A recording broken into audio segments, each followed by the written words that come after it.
Mais avant cela, Jérémy, vous nous emmenez alors en 4L, en 2 chevaux, je ne sais pas trop en quoi d'ailleurs, pour parler des rallyes solidaires, parce que la solidarité, ça existe aussi dans les rallyes au sens large et chez nous dans la région. Et oui, on va parler notamment des 4L, vous le saviez déjà, Pascal, les 4L sont très tendances.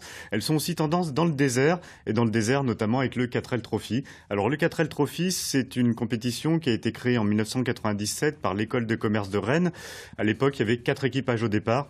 Maintenant, on est en 2019. Il y en a plus de 3000. Ah oui, 3000 équipages au départ. Donc, on voit que la course a vraiment pris de l'ampleur. Et dans ces 3000 équipages, eh bien, il y en a 45 qui sont originaires de Bourgogne et de Franche-Comté. Et parmi ces équipages, eh bien, on trouve Margot et Ornella avec leur 4L. Alors, c'est une 4L de 1988. D'accord, c'est pas notre Margot que nous avons là, Margot Moisière, Non, parce que vous savez que je crois que dans votre restaurant, il y a une 4L aussi, c'est ça? Oui, tout à fait, oui. D'accord. Donc je reviens sur votre 4L rose, elle est magnifique cette 4L rose. Dans le désert, ça ne doit pas passer inaperçu quand même. Ça ne doit pas passer inaperçu, donc bon là c'est pas marqué, mais leur dossard c'est le numéro 25, et comme ça ne l'indique pas, eh bien elles viennent de la Nièvre, de Nevers, donc le département 58, elles sont élèves à l'ISAT, l'Institut supérieur de l'automobile et des transports. Ouais. Donc en cas de panne mécanique dans les dunes, ça devrait aller pour elles. Ça devrait pas leur faire peur, je pense. Elles mettent surtout en avant la philosophie du 4L Trophy, c'est-à-dire c'est d'emmener des affaires scolaires dans les écoles marocaines, donc elles vont emmener une trentaine de kilos. Mais le 4L Trophy, ça a aussi une autre vertu, c'est que ça permet à des jeunes de mener un projet de A jusqu'à Z, notamment sur le financement, et j'en profite d'ailleurs pour lancer un petit appel. Il leur manque 500 € pour boucler leur budget, donc n'hésitez pas à aller vous renseigner sur l'équipage numéro 25 du 4L Trophy. Il y a un autre équipage aussi qui est jurassien ce coup-là. Ouais. C'est deux... Alors là, c'est pas une 4L, non, ça c'est une Citroën AX, on va y parler après. Mais pour le Jura, en fait, ce sont deux sœurs jurassiennes qui vont y participer, donc je trouvais le clin d'œil assez sympathique. Donc là, effectivement, on voit une Citroën AX. Vous allez me dire, mais c'est pas une 4L. Comment je vous dis que c'est pas une 4L. Oui, ça c'est clair, hein, parce que je parle sous le contrôle de Pascal. Vous savez ce que c'est qu'une 4L, moi aussi, n'est-ce pas, Margot aussi, puisque vous l'avez compris, il y a une 4L en Saône-et-Loire au minimum. Donc là, on est toujours dans la 4L, mais j'ai envie de vous demander. Parce que moi, ça m'intéresse quand même, je ne sais pas vous ce que vous en pensez, mais vous me parlez à chaque fois d'étudiants.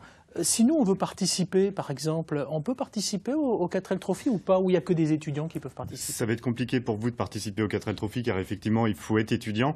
Mais en tout cas, si cette idée-là vous intéresse, eh bien, il y a le rallye Bab El Red. Le Bab El Red. Donc Bab El Red, ça reprend un peu le système du 4L Trophy, c'est-à-dire qu'on prend une voiture de tous les jours, une citadine ou une berline, pour aller se promener dans le désert. Et justement, là, on a Laurent et Guillaume qui, eux, ont choisi donc une Citroën AX. Ils l'ont baptisée Zaza. Zaza. Ne me demandez pas pourquoi, j'en sais rien. A priori, c'est pas Zaza Napoli, non, comme dans... C'est un choix personnel, on va dire. C'est un film que certains cherchent là et se disent quel est ce film? La Cage aux folles, bien sûr. Évidemment, Michel Serrault, Jean Poiret, hommage ce matin. Donc en tout cas, c'est un choix très personnel ce nom, mais ce qui est intéressant, c'est que en fait, Bab El Red permet aux participants d'emmener des graines pour planter des arbres ensuite en Afrique. Donc cet équipage est côte d'Orient, du village de Pluvé, plus exactement. Et donc eux, ils sont chauffeurs routiers, c'est là où ils se sont rencontrés. Donc ils vont pouvoir vraiment allier leur complémentarité, puisqu'il y a un mécanicien et un navigateur. Ils partent d'où, parce que c'est pas le même trajet, j'imagine, que pour le 4L Trophy. Eux, ils partent de La Rochelle, ils partent le 8 février, donc c'est dans quelques jours. Ils vont arriver le 20 février, et le 4L Trophy part le lendemain, le 21 février, pour arriver normalement le 3 mars. Super, avec plein de gadgets à l'intérieur qu'on ne voit pas, mais je me suis laissé dire que la voiture, c'était un peu la voiture de James Bond quand même. Il y a plein de guidages incroyables dedans. Ah, il y a plein de guidages, surtout que Guillaume, lui, est très très fan de tous ces appareils-là, donc je pense qu'ils vont vraiment s'amuser pour le coup. Comment leur est venue l'idée finalement de se lancer dans cette aventure? Alors eux, en fait, c'est assez marrant, c'est la femme de Laurent, qui s'appelle Magali, qui elle a participé aussi à un raid humanitaire. C'était en novembre, c'était la Saharienne. Le but c'était de récolter de l'argent. Donc on la voit ici, Magali. Le but c'était de récolter de l'argent pour une jeune malade hospitalisée à l'hôpital d'enfants du CHU. Voilà, c'était vraiment pour monopoliser et essayer de ramener pas mal d'argent autour de cette cause. Parce que Magali, elle est infirmière, je crois, hein, c'est ça? Elle est infirmière au CHU. D'ailleurs, il y a un autre aide qui est là aussi pour sensibiliser aux maladies.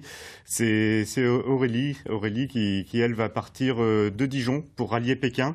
C'est en vélo, c'est en solitaire, et le but c'est pour sensibiliser et récolter des fonds pour la recherche autour des cancers du poumon. On peut donc partir à l'aventure sans perdre l'esprit de solidarité. S'il y a un seul message à faire passer, c'est ça, hein, ce matin. C'est exactement ça. Super, bah moi j'adore.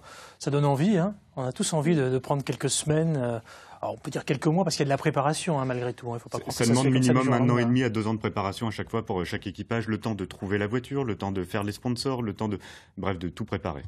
D'accord, alors